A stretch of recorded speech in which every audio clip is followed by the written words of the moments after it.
it's no secret that both OnePlus and Xiaomi are two of the biggest success stories in India, and it's remarkable how popular these brands have become nowadays. Now, a lot of other companies have tried to replicate their success, but the one that has come the closest to achieving that sort of a hype or visibility is undoubtedly Realme. How? Well, the reason is simple. The company has been launching one compelling smartphone after the other, flooding the market with its choices. The latest from the brand is the Realme 6i, which in all seriousness is basically the Realme 6 minus a 64 megapixel camera. But I decided to give it the full Mr. Phone treatment, and in this video I will be doing a full review of the Realme 6i after spending some time with it. Let's go. But guys, before we get on with the video, make sure to hit the bell icon and subscribe to our YouTube channel if you haven't already, so that you don't miss out on any quality tech content that we put out. Now that you have done that, let's get on with the full review of the Realme 6i. Now make no mistake, the Realme 6i looks exactly like the Realme 6, and I mean exactly. This is a carbon copy of the Realme 6 launched a while ago. From the placement of the ports, to the smartphone's vertically aligned camera module, to its dimensions which measure in at 162.1 by 74.8 by 8.9 millimeters, to its weight which is 191 grams, this phone has the same outer shell as the Realme 6. In fact, the only thing new that this phone brings to the table in terms of design is the color, and to my knowledge, this is the first Realme phone to sport a black paint job. It looks good, and I personally don't care about its striking resemblance to the Realme 6. I mean, it's not like this phone is targeted towards Realme 6 buyers in the first place. So rest assured, if you wanted to buy the Realme 6 and fancied its design but the phone got too expensive, you'll feel right at home with the Realme 6i. Now, as for the materials used for construction, let me tell you that the phone has been constructed in entirety out of plastic, but it does not feel cheap. It's quite easy to grip too, thanks in part to its narrower frame and chamfered edges, so you should be able to use it easily with just one hand. Also, despite offering a glossy finish, the back doesn't show smudges easily. It's still quite reflective, but I must admit, Realme has done a darn good job with this black colorway. It looks quite regal. Also, much like the Realme 6, the 6i also comes with a side-mounted fingerprint sensor which worked flawlessly during my testing. I could get in my home screen in the blink of an eye, and there were never any failed missteps either, so it's very accurate too. I also like the positioning of it quite a lot, which is partly why I preferred using this phone over the Redmi Note 9, by the way. Oh, and the facial recognition is fantastic on this phone too, so no complaints here either. Moving on, despite this being the cheaper Realme 6, the brand has not cut many corners, and they've given all the necessary sensors like a magnetometer or a proximity sensor. You'll also get a headphone jack as well as a mono speaker grill at the bottom, and the output from both was to my satisfaction. So now let's talk about the display. Now, the display you get with the Realme 6i is once again exactly the same as the one you get with the Realme 6, and that is a very good thing. Why? Well, because this is the cheapest phone in the market to offer a 90Hz display. The panel is of the LCD variety, which comes with a Full HD Plus resolution, and it measures in at 6.5 inches. Honestly, for the price, I don't think it gets any better. The LCD panel offers good viewing angles, very marginal color shift, and it gets adequately bright at 480 nits too. Plus, the 90Hz refresh rate renders animations extremely smoothly, and you'll find it very hard to keep your eyes off the Realme 6i's display. I'd also like to add that the screen is Widevine L1 certified, and you can play videos in HD on the phone from platforms like Netflix and Prime too. There's a layer of Corning Gorilla Glass version 3 present here as well, so all things considered, the panel on the Realme 6i is really good at its price. Now, I know a lot of you will draw comparisons to the 6i's display in the comment section to the Samsung Galaxy M21, which comes with a Super AMOLED display. Now, see, in all seriousness, they are both very good displays, and it honestly comes down to your personal preference. The LCD panel on the 6i is actually pretty good, and it offers a 90Hz refresh rate too. So I'm picking that over the M21's AMOLED any given day. That's not to say that I dislike the screen on the M21. That is very good too, and it definitely exhibits deeper blacks, but I just like this one better.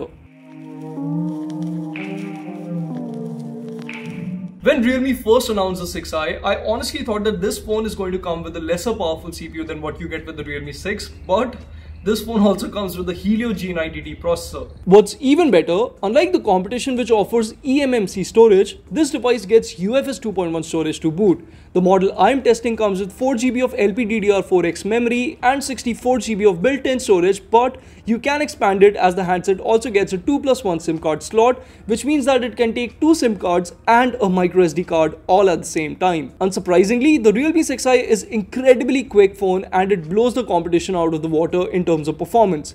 In day-to-day usage, I noticed no lag jumping from one app to the other, and I always had 6 apps logged in memory, including Instagram, Microsoft Teams, Twitter, Telegram, WhatsApp, and Apple Music.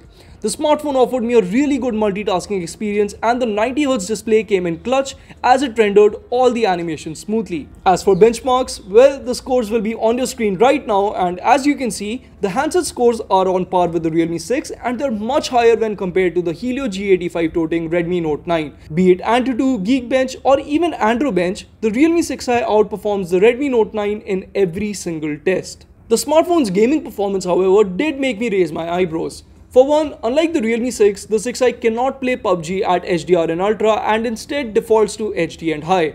Consequently, you also won't get smooth and extreme with the phone yet. Now, I had a word with folks at Realme on this and they told me that this cap is something MediaTek implements in its SoCs, which are paired with 4GB of RAM. Consequently, while the G90T is perfectly capable of running the game at HDR and Ultra, the software bottleneck implemented by MediaTek will only let you play it on HD and High. The gaming experience, thankfully, was really good on HD and High and Smooth and Ultra settings. I played a couple of games on the new Livik map and the phone performed admirably. There were no heating issues or frame drops to speak of, so that's great.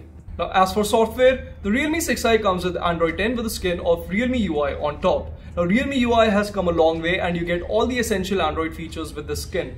Now, the interface has come a long way and it offers all the essential features, including support for navigational gestures, a dark mode, screen off gestures like swiping a V on the screen to turn on the flashlight, and more useful screen on gestures like grabbing a screenshot quickly by swiping down on the panel with 3 fingers. The phone also comes with June's Google security patch and it does support Project Treble, so in theory, the 6i should receive speedy updates. And don't worry, there is a built-in call recorder too, as well as a built-in screen recorder, which, by the way, lets you select whether you want to record the system or microphone sound, change the video resolution, the orientation of the recording, show the screen taps, and much more. It's just a very customizable screen recorder and you're going to love it. The biggest and quite possibly the only notable difference between the Realme 6i and the Realme 6 comes in the form of the cameras. Now, much like the Realme 6, this phone also comes with a quad camera setup at the back, but instead of a 64 megapixel sensor, this instead employs a 48 megapixel Samsung GM1 sensor. The assisting shooters comprise an 8 megapixel wide angle lens, a 2 megapixel depth sensor, and a 2 megapixel macro sensor. For selfies, the smartphone gets a 16 megapixel selfie camera. So, is the camera setup on the Realme 6i any good? Well, yes and no. See, the daylight shots from the phone look really good and the 6i manages to keep the images tasteful by introducing slightly vibrant hues without making the scene seem too unnatural. But at 100% crop, it's hard to miss instances of over-sharpening on the phone. Also, the device struggled to resolve details from the shadows when the subject or the scene was against the sun or source of light. Correspondingly, the darker regions appear mushy on the photo, which can be seen if you zoom into the trees near the highway. Again, for the price, you'll be seldom disappointed with the 6i's daylight photos, but these were the two things I felt I had to point out. Under ideal lighting though, such as a sunny morning, you'll get some great Instagram-worthy clicks with the phone. The close-ups look tasteful, the wide shots exhibit good dynamic range, and the exposure is always on point. Same goes for the high-res 48 megapixel shots too, which output a good result, however, always exhibited blown out highlights which can be seen if you zoom into the top right corner of the photo and look at the sky. Coming to the wide angle shots from the phone, they could also use some work. For one, there's noticeable barrel distortion around the edges and the corner as well as the center details are nowhere to be seen. The macro images thankfully output a sharp result, and despite shipping with a measly 2 megapixel sensor, you can actually get some very good photos here. The 6i clicks really good selfies too. While there is some beautification going on in the portrait shot even after I turned off all the filters, the end result is quite appealing owing to a substantial amount of details around the face and a neat bokeh cutout. Suffice it to say, you'll find more and more reasons to click self-portraits with the Realme 6i. As for low light, Both the selfies as well as the shots from the 48 megapixel main camera didn't excite me. For one, there was considerable haziness in the photos, and while the night mode for the rear camera does brighten the overall scene, it also introduces more noise in the shots, which is evident if you zoom into the gate or the shrubs near it. Low light selfies too net a similar result, and the photos turned out quite dull even when the screen flash was enabled.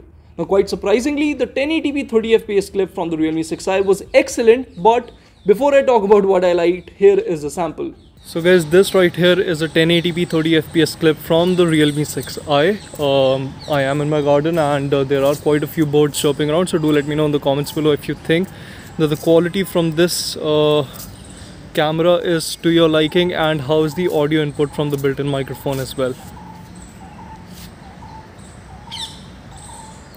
Also let me know about the stability as I pan to the left and the right.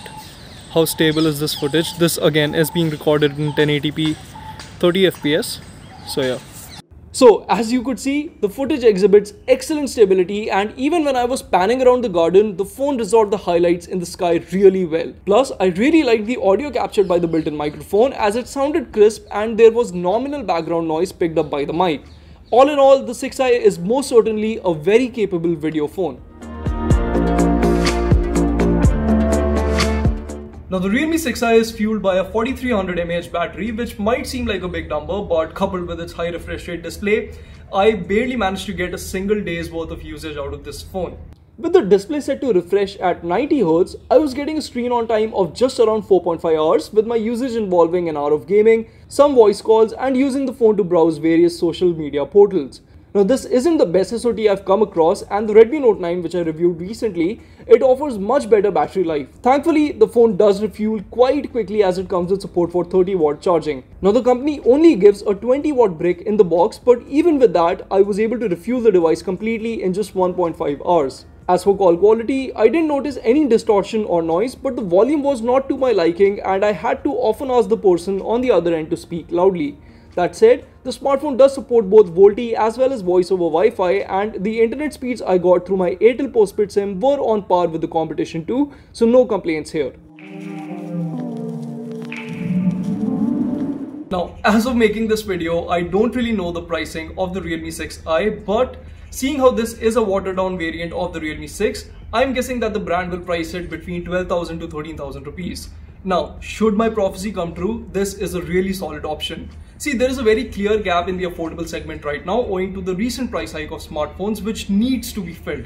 It's why smartphones like the Redmi Note 9 were launched. The review for this is also out, by the way, and it's also why Realme is now introducing the 6i in the segment. Now, there aren't many flaws with the smartphone in general, and while the battery life could have been slightly better and the camera performance could also have been better, I still feel that under Rs 14,000 this is a very compelling option, especially if when compared to the competition, which includes the likes of the Realme Narzo 10 and the Redmi Note 9. So if you were in the market for a phone under Rs 14,000, definitely consider picking up the Realme 6i. But guys, that wraps up my full review of the Realme 6i. Do let me know in the comments below which of these two smartphones would you buy. Would you buy the Redmi Note 9, which was also launched today, or the Realme 6i? Also let me know if you want to see more content around the Realme 6i. What kind of videos would you like to see? Would you want to see some comparisons, camera comparisons of this phone to some other handset? And as always, if you enjoyed this video, do give us a big thumbs up and share it with your friends. Until next time, this is Prateek from Mr. Phone signing off.